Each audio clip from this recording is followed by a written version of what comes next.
ఉంటే ఈ కాంగ్రెస్ మంత్రులు ఎమ్మెల్యేలు ఎందుకో గురుకులాల కాడ కురిసేసుకొని కూసోలేదు? వడ్లు తడిసిపోయి కొనకపోతే ఆ వడ్ల కొనుగోలు కేంద్రంలో ఈ కాంగ్రెస్ ఎమ్మెల్యేలు వచ్చేందుకో కురిసేసుకొని కూసోలేదు? గప్పుడు కురిసేసుకొని కూసుంటే ఇవాళ ఆ పోలింగ్ బూత్ కాడ సర్పంచ్ ఎలక్షన్ల కాడ కురిసేసుకోవాల్సిన అవసరమేంది? రేవంత్ రెడ్డి 4,000 పింఛన్ అవ్వాతాతలకు ఎందుకు ఇస్తలేవని రేవంత్ రెడ్డి ఇంటి ముంగట ఈ ఎమ్మెల్యేలు ఎందుకో కురిసేసుకొని కూసుంటలేరు? రేవంత్ రెడ్డి ఆనాడు బాండ్ పేపర్ రాసిచ్చినాం, అక్క చెల్లెలకు 2,500 మహాలక్ష్మి కింద నెల నెలకు ఇస్తామన్నాం, 2 ఏళ్లయింది 60,000 బాకీ పడ్డం అని రేవంత్ రెడ్డి ఇంటికాడ ఎందుకో కురిసేసుకొని కూసోరు?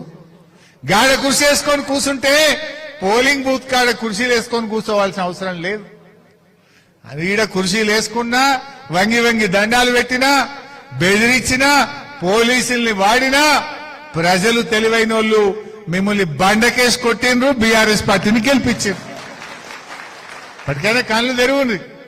మీరు బెదిరించాల్సింది ప్రజల్ని కాదు, మీరు బెదిరించాల్సింది రేవంత్ రెడ్డిని.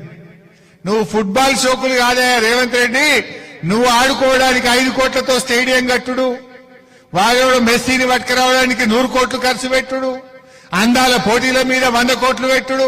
అందాల పోటీలు ఎవరికి కావాలి? నువ్వు నీ మన్మడు ఫుట్బాల్ ఆడే షోకులు ఎవరికి కావాలి?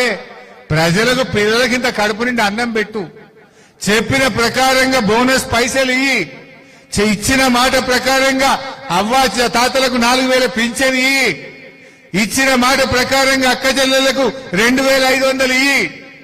అవి విడిచిపెట్టిండు అందాల